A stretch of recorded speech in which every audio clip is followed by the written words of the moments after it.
Assalamualaikum warahmatullahi wabarakatuh.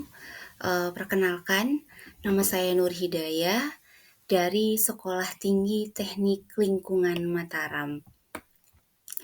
Ya baik, adapun tugas pada hari ini yaitu membuat video mengajar dengan materi strategi pembelajaran dan motivasi belajar.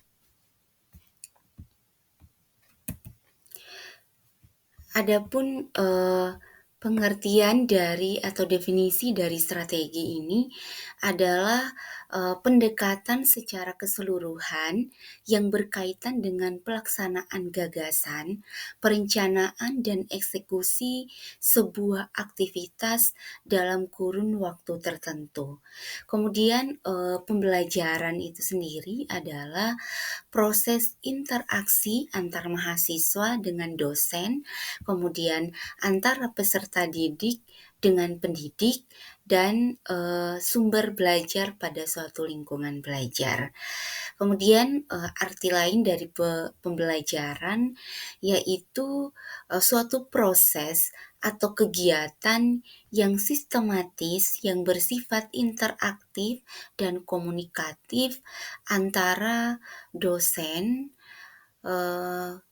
atau pendidik dengan mahasiswa atau peserta didik di kelas dihadiri secara fisik oleh dosen atau pendidik. Kemudian strategi pembelajaran ini adalah komponen umum dari suatu rangkaian materi dan prosedur pembelajaran yang akan digunakan secara bersama-sama oleh dosen atau pendidik dan mahasiswa atau peserta didik selama proses pembelajaran berlangsung.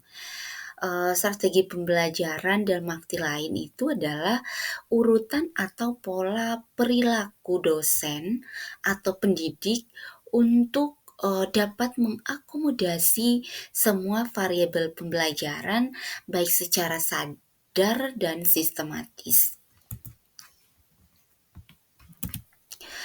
Kemudian pentingnya mengetahui strategi pembelajaran.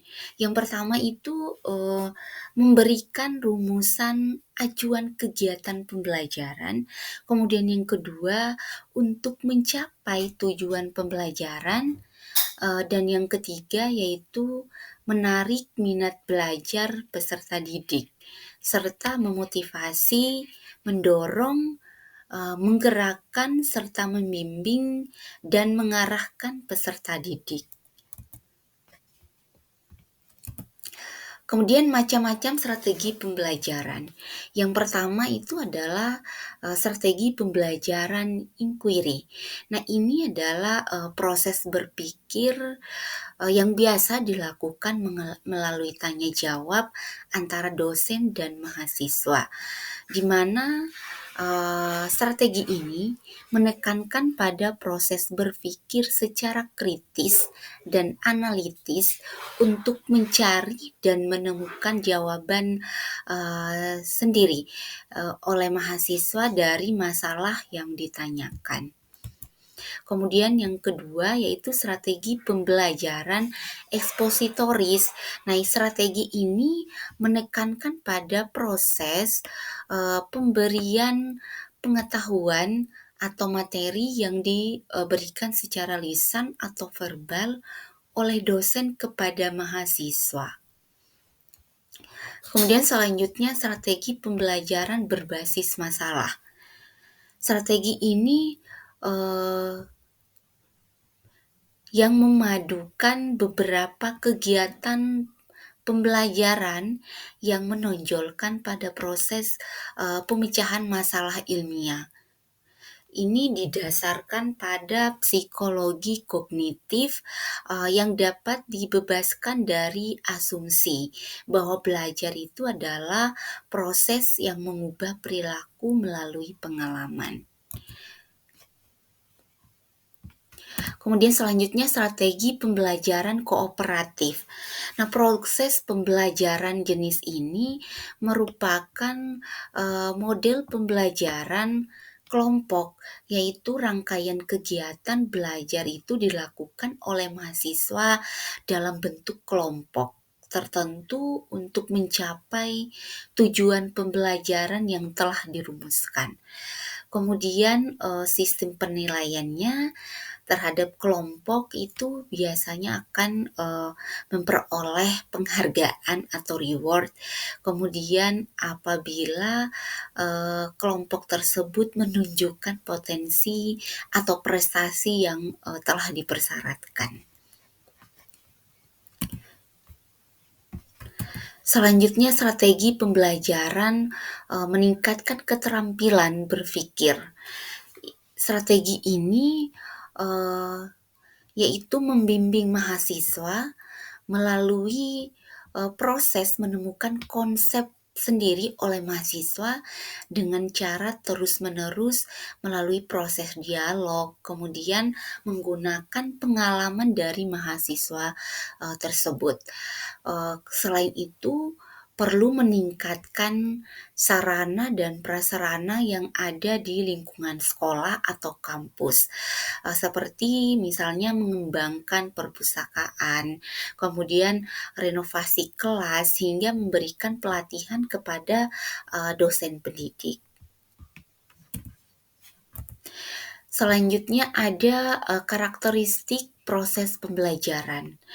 Yang pertama ada interaktif, kemudian ada inspiratif, ada menyenangkan, kemudian menantang. Ketika materi itu menantang, biasanya itu akan memotivasi peserta didik untuk lebih aktif. Kemudian kita dapat memberikan ruang yang cukup bagi mahasiswa untuk kreativitas, kemudian menghasilkan kemandirian, kemudian menghadirkan bakat dan minat dan perkembangan fisik serta psikologis dari peserta didik. Selanjutnya ada Bloom dan Krathwohl. Ini dalam belajar mahasiswa harus menguasai 3 ranah. Yang pertama kognitif, yang kedua itu adalah psikomotorik, dan yang ketiga itu adalah efektif. Yang pertama yaitu kognitif. Ada 6 tingkatan. Yang pertama itu adalah pengetahuan, bagaimana mahasiswa misalnya dapat mengingat dan menghafal materi perkuliahan. Kemudian ada pemahaman, sehingga dari pemahaman ini mampu menginterpretasikan. Kemudian ada aplikasi, menggunakan konsep untuk memecahkan suatu masalah. Kemudian ada analisis, ada sintesis, dan ada evaluasi. Evaluasi ini membandingkan nilai-nilai, ide-ide, dan metode yang telah digunakan atau dari referensi. Kemudian yang kedua adalah motorik yang terdiri dari 5 tingkatan. Yang pertama ada peniruan, misalnya peniruan gerak. Kemudian yang kedua ada penggunaan, misalnya menggunakan konsep untuk melakukan gerak. Kemudian ada ketepatan, melakukan gerak dengan benar. Ada perangkaian dan ada naturalisasi. Yang ketiga yaitu efektif. Yang pertama yaitu pengenalan, yaitu ingin menerima, kemudian sadar adanya sesuatu, misalnya yang baru, kemudian merespon, aktif berpartisipasi ketika kita misalnya menyampaikan materi. Kemudian penghargaan, ini misalnya mahasiswa tersebut menerima nilai yang bagus karena tadi misalnya dia merespon atau aktif dari materi yang kita sampaikan. Kemudian mampu mengorganisasi atau menghubungkan dua nilai yang saya dipercayai. Kemudian pengalaman di sini menjadikan nilai-nilai sebagai bagian dari pola hidup. Selanjutnya ada motivasi belajar misalnya di perguruan tinggi. Ini dimana pengertiannya itu menggerakkan misalnya kondisi yang menimbulkan perilaku, mengarahkan perilaku, dan mempertahankan intensitas perilaku. pengertian dari motivasi itu sendiri yaitu, di mana pentingnya yaitu karena motivasi ini merupakan modal yang sangat penting untuk belajar. Karena tanpa adanya motivasi, proses belajar itu akan kurang berhasil. Meskipun misalnya, seseorang atau mahasiswa itu memiliki kecakapan yang tinggi, tetapi akan kurang berhasil dalam belajarnya jika motivasinya itu lemah. Ciri-ciri, motivasi belajar, yang pertama itu adalah tekun menghadapi tugas. Ini mahasiswa misalnya dapat bekerja secara terus-menerus dalam waktu yang lama, tidak pernah berhenti sebelum misalnya tugasnya selesai. Yang kedua, ulet menghadapi kesulitan, tidak lekas putus asa, eee, ketika, menghadapi, kesulitan. Kemudian selanjutnya itu menunjukkan minat terhadap bermacam-macam masalah.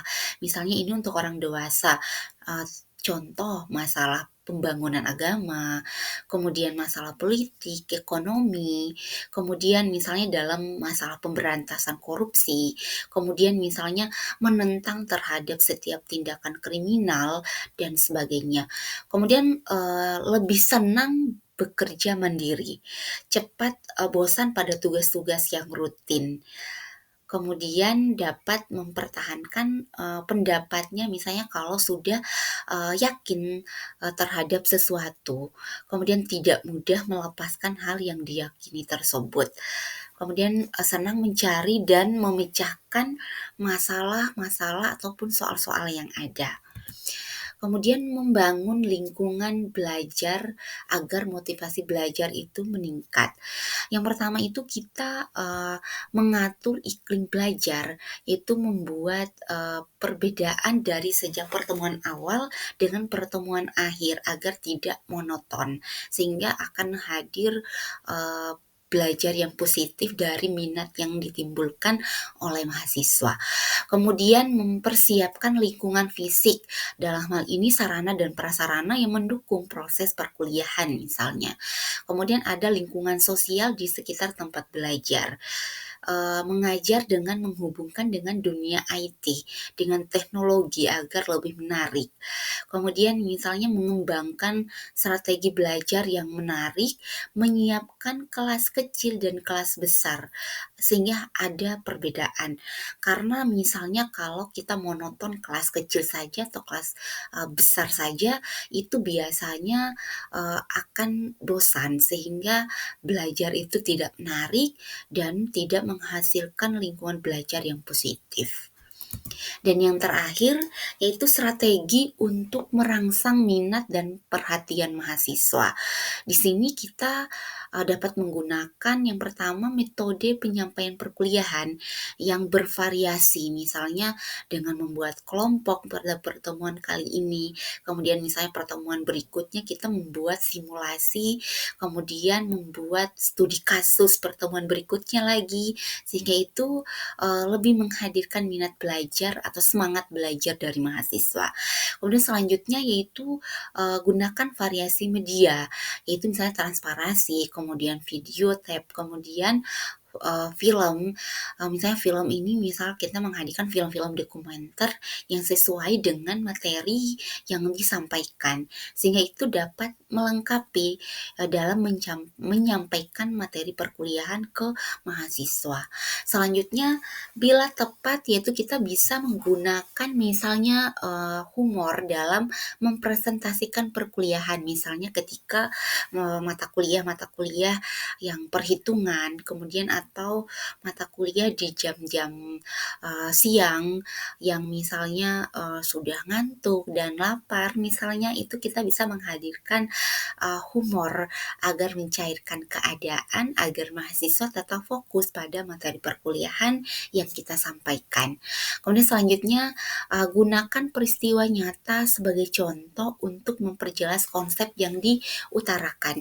Ini agar mahasiswa, dapat memberikan atau dapat aktif karena peristiwa ini adalah peristiwa nyata yang mungkin mahasiswa temukan dalam kehidupan sehari-hari.